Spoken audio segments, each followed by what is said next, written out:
Okay, I cut myself off there without paying attention to the clock. But what I was going to say was that Angel Island, which is an island in San Francisco Bay, not too far from Alcatraz, which is most people have heard of.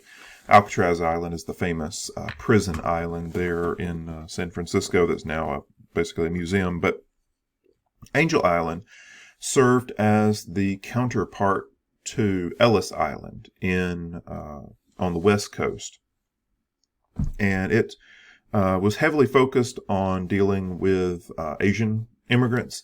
It was started in 1910 and would continue on to 1940, I believe. So it's about a good 30-year run there. But it a lot of times any other passengers who were not Asian, so if Europeans came in via the West Coast for some reason, and they were often just admitted into the city, a lot of times people were the immigration officials would make their way onto the incoming ships, and then they would deal with people, organize them on the ship, and then move them to the facilities.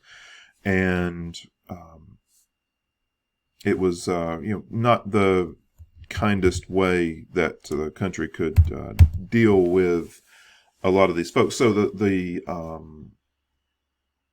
Chinese Exclusion Act, and the one that's in the picture here, and subsequent extensions of that legislation, they excluded most Asian folks if the person had a Chinese American parent, or in some cases had useful skills. Then they still could get into the country, but it was very stringent, often invasive grilling that went on in dealing with these people. So the third video that I mentioned about the on Ellis Island, they also are discussing Angel Island in that video, and I'm including a video here. It's about 3 minutes long with the Chinese American Historical Society talking about Angel Island. It's only about 3 minutes, and so that'll be in the links below. I want to carry on here and mention public education as well. The change in public education was significant for the United States. 1870, about 7 million children are in public schools. So that's something like 57% of the child population. By 1920, that's going to be some 22 million children, or 78% of the child population. So growing, not there yet, but you can feel it as part of that progressive era, the need to improve society. And that's going to be very, very critical going forward. A lot of the growth is happening at the high school level. There had been a good bit of primary education, reading and writing, that sort of thing, but taking people to a higher level through high school education was a major area of growth. So before the Civil War, there were about 100 U.S. public high schools in the country. By 1880, so 2 decades thereabouts later, it grows to about 800 public schools. By 1900, another 2 decades, there's about 6,000. So there's an exponential growth of high school education in the United States, which is a big boost to the overall education for the country, pushing people beyond the old style of education in a lot of cases. Previously, there had been a very set way of educating people, and that was to focus on math and classical languages and this very rote way of doing things. And it shifts over the course of these few decades to a much more useful type of education. So I mentioned vocational here, so bookkeeping, typing, drafting, tool use are included in that, and reading and writing. And so it becomes much more functional education. People are needed in the workforce. And so rather than, education previously had been the, focused on the elites. And so elites needed those, that classical education where it was math and classical languages and reading in those areas. And that was, not something that was useful to the lower rungs of society. And so moving towards a much more useful vocational type education was a positive step for the United States at the time to get people into the educational system, moving them up in society.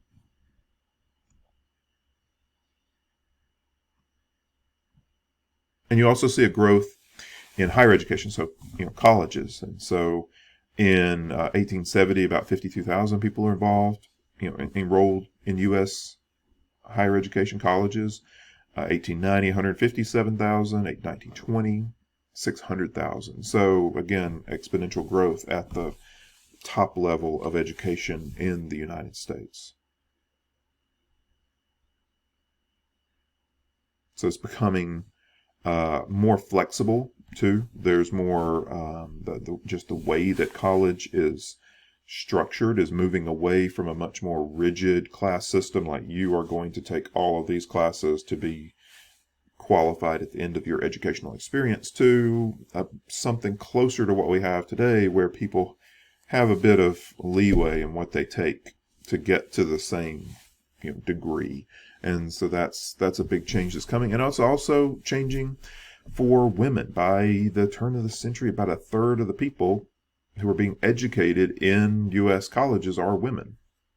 And so you can imagine that has a big effect going forward on maybe the number of women who are pushing for the vote and things like that, and which we will, if you take the 20th century U.S. class with me, we talk about that in depth. But that's an important feature here of this growing in education, is that the role of women in society is going to be growing as well.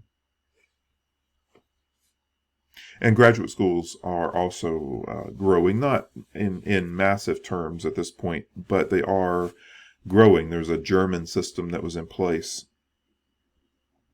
that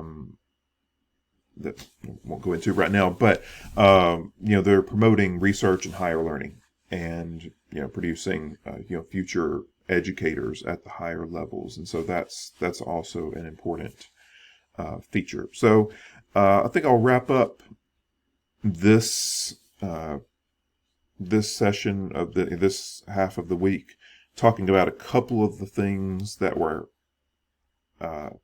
specific to progressivism, which we'll get into next time and more in depth, that had to do with the growth of urbanization, immigration, all that. So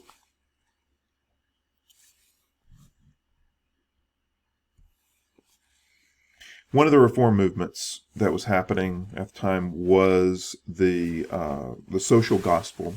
More and more people are feeling the need to take action to resolve these challenges of urbanization. So, a lot of churches had left. There were just some urban areas were just devoid of religious institutions because churches felt overwhelmed, or they didn't want to deal with immigration. That's a weird place that some churches end up in, is they are the people that are the body of the church. Sometimes as the demographics of their area change, it can lead to real crisis in their personal lives. How do we cope with these changes, even though these newcomers are coming to our doorstep? Are we prepared to work with them? And so we would see that in today's world too, but this time that was a thing that was happening where churches had left urban areas and moved to more suburban locations. The social gospel is given its name because there was a sort of pushback against that by not all religious leaders, but by some, saying that this isn't the way that we should be going. We should be focusing on the least of these, or loving thy neighbor, which are Christian tenets. And so you start to see more actual practical aid to the urban poor, not just encouraging them to go to church, but actually helping them in their day-to-day life. So this out of that is born, the settlement houses. About 100 exist in 1900. Hull House in Chicago was one of those, and women were heavily involved in this settlement house movement. They provided education. They helped out with physical needs. They and not just, education. In English, in sanitation was a big one, helping people learn about new styles of cleanliness and the latest research in that. And so a lot of the college-educated women of, middle class, upper middle class, who were coming out of that found roles in these settlement houses. And it wasn't for a terribly long time in American history, but it was significant because these were women who were taking on new roles in society. I just want to make sure I cover everything.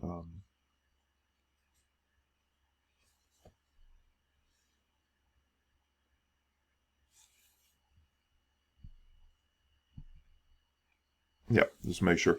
Their practical needs, getting children in local schools. That was, but similar. Some of the it kind of overlapped a little bit with some of the things that political machines were doing. Oddly enough, helping people at but these were places who weren't focused on getting loyalty, but helping children find schooling, nursery care for working mothers, health clinics. They provided lectures on topics that people could attend.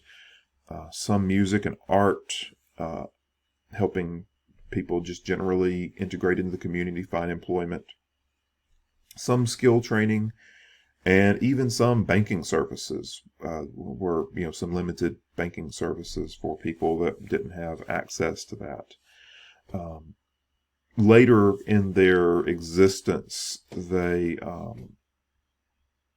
start shifting toward politics more, focusing on housing laws. That would be something that these people could rally towards, is helping people find or access better housing, or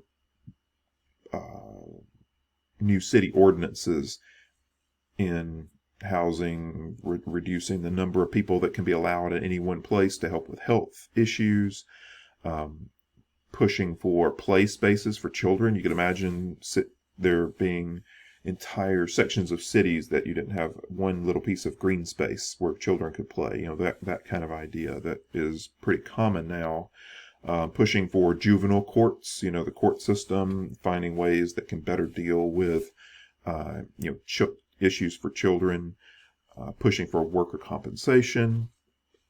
And also they easily fit into the child labor pushes as part of the progressive era. So they are looking at pragmatic ways to help people, and also systemic, that's the word I'm looking for, systemic ways. So what can be changed in greater society to affect people at the basic levels as well. So that's one aspect that comes out of this, but we'll talk more about that next time with progressivism in its proper terms. So we'll deal with that then. But anyway, appreciate you being here this week, and be sure to tune into the various videos that I posted, especially those on the immigration islands. Those are particularly interesting and useful to you. And I hope you're doing very well. So we will catch you next time. Thanks a lot. All right.